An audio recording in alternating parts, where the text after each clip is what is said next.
Just start, right? That's what I'm doing. I've had this idea in my head for a very long time to start a YouTube channel, and I guess I've made a couple of sort of half-hearted attempts, but here it is. Here is the one that I'm going to try to put up for real. Okay, so caveat, first thing, I don't like how if I flip the camera so that I can watch, which is actually easier for me, it makes everything backwards. And I want to talk about books today. That's going to be the main focus of today's video. I'm going to stop using my hands like a maniac. And so it's going to bug me that everything's backwards, but right, you just got to start. I just have to start. And then I'll learn along the way how to do things better. So welcome. My name's Holly, and I have all kinds of ideas for what I want this channel to be, but I guess the main thing is for it to just be a friendly chat. I have several people that I like to watch on YouTube, and right now anyway, they tend to be focused on people who are doing more book related videos. And so I'll mention a couple of them, and I'll try to figure out how to put a link to their channel down below. We'll see if I can manage that. But I really enjoy watching their videos, and they've become sort of like friends over the last couple of months, especially two new ones.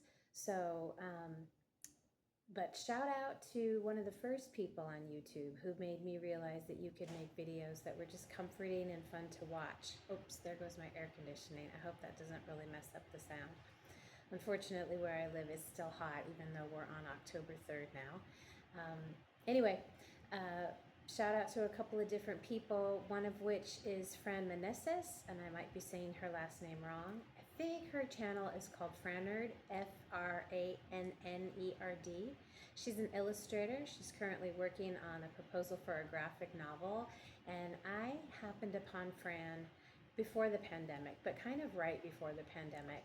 And she was just talking about her life, and I think she'd recently been to Japan for a trip, and I had so much fun listening to her, and she was so honest and authentic about her life. So even though I am not an illustrator and I can barely draw, I really enjoy her channel and have since joined her Patreon. So she's kind of an inspiration, as is a newer YouTube find, whose name is Paul, and I think the last name is pronounced Mars. I think he said you don't say the G, but his last name is spelled Magrs. He has a YouTube channel, and he does great talks about books, and he is an author. And then the third one, I'm not going to be able to remember the channel name, I don't think. I think it's Great Books, Big Ideas with Jim. I'll confirm that, and if I can figure out how to put the links to these lovely folks in below, I will. So anyway, those are three of the major ones, and they're the three that I watch the most. And Paul and Jim post pretty regularly, especially Paul. So I've kind of gotten into this habit of watching him regularly. So the things that I've been reading lately, and I'm really pleased that I have finally gotten back into reading. It's a little bit of a struggle for me, as a lot of us have. I've lost my attention span over the last few years, especially with the rise of scrolling the phone. So I have been able to settle back into reading, and I read 2 books recently in the last month, which is pretty good for me. So those 2 books, and again, I hate that these are going to appear backwards, but I'll figure that over time. So the first one I read was this, Breasts and Eggs, and I'm not quite sure how to say Mieko Kawakami, I'm assuming is how you pronounce her name. And I really enjoyed this book, but actually, I kind of take that back. I didn't really enjoy this book. I liked it. There was parts of it that I really loved, and very descriptive writer. I actually read this for, I mentioned Fran. I read that first. She had her first ever book club with the group of us. And so that pushed me to read this because it's a little long for me. How many pages? I think it was around 400. Yeah, 426. So that's a little long for me, but I managed to get through it. And then she had this great Zoom meetup of all of us who had read it, and a lot of us were pretty on the fence about it. And it was so enriching to hear everybody talk about it. So that was like a huge catalyst for me, that I wanted to get more online with discussion about books and start my own channel. The other book that I just finished, and I just finished this a couple evenings ago, is The Music Shop. And this was sort of casually recommended by my friend Paul, Paul Mars, M-A-G-R-S. And I don't know that he really recommended it so much as he just mentioned that he had read it. And so my sort of ritual is that I do most of my reading and watching these YouTube videos in the evenings for like the hour before I go to sleep. And so as I'm watching these videos, I go and I look to see if I can find the books used online. So I found this one right away, and it was even originally a library book, and that's so cool to me. And it's a really nice copy. It still has the card in it, and came from a library in Virginia. This was a great book, and I didn't really like break down what I didn't and did like about this book, but I'm not that great at articulating yet, like book report form, how I feel about these books. So this one, I did have to push myself to read. For me, it kind of got a little bogged down in the middle. It picked up at the end, and I really liked it in the beginning, but the middle, and I don't know, I think part of it was psychological, knowing that I had 400 pages to get through. This one read so fast. I didn't read it that fast because I'm not that fast of a reader, and because I read at night, I'm usually too tired to do very much. But it has very short chapters. So if this sounds inviting to you, and you want to get back into reading and short chapters help you like they help me, this is a great start. So the blurb on this, it is 1988, which is the year that I graduated from high school. So that was kind of a little connection for me. On a dead-end street in a rundown suburb, there is a music shop that stands small and brightly lit, jam-packed with records of every kind. Like a beacon, this shop attracts the lonely, the sleepless, and the adrift. Frank, the shop's owner, has a way of connecting his customers with just the piece of music they need. Then, one day, into his shop comes a beautiful young woman, Ilsa Brockman, who asks Frank to teach her about music. Terrified of real closeness, Frank feels compelled to turn and run, yet he is drawn to this strangely still, mysterious woman with eyes as black as vinyl. But Ilsa is not what she seems, and Frank has old wounds that threaten to reopen, as well as a past it seems he will never leave behind. Can a man who is so in tune with other people's needs be so incapable of connecting with the one person who might save him? The journey that these two quirky, wonderful characters make in order to overcome their emotional baggage speaks to the healing power of music and love in this poignant, ultimately joyful work of fiction. And it was really joyful. It was a great read. I super enjoyed every page.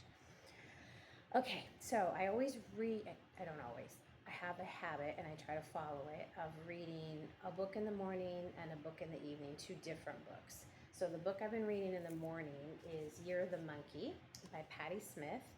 And I'm not somebody who's really followed Patti Smith's work much, other than just like in the pop culture sense. I know who she is. I know about her connection to Robert Mapplethorpe, and I sort of have, through osmosis, heard her story over the years. This book is fascinating. It's like living in her daydreams with her, and sometimes you're not sure whether it's a daydream she's talking about or something that really happened, but it's been really great, and I think I'm about halfway through it now. I'm at page 97, and I think it's just shy of 200 pages. Yeah, like 175 it looks like, 173. So I'm about to be finished with that. And like I said, I've really enjoyed it. There's a thread through this book of a connection to a hotel in Santa Cruz, California, which is where my sister lives. And so that kind of hooked me too. And I've been trying to read this book, Priest Turned Therapist Treats Fear of God by Toni Hoagland. It's poems. And I have been wanting to get back into poetry.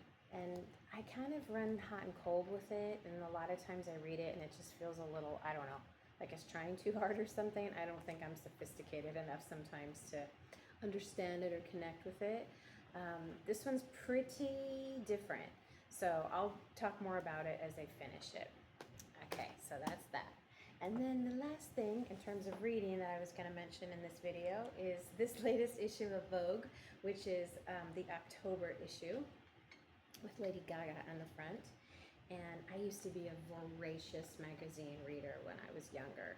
When I was like in high school, especially, I got just about every magazine, just about every month, like all the, fashion and women's magazines. So I had a charter subscription to Elle magazine when that first came out, and I've read it for years, including E. Jean Carroll's awesome column and Mademoiselle. I mean, all of them. I didn't ever really connect with Cosmopolitan, but most of those books, including international editions of Vogue, I used to just eat them up. I can't imagine if I was to add up all the money I spent in magazines over the years.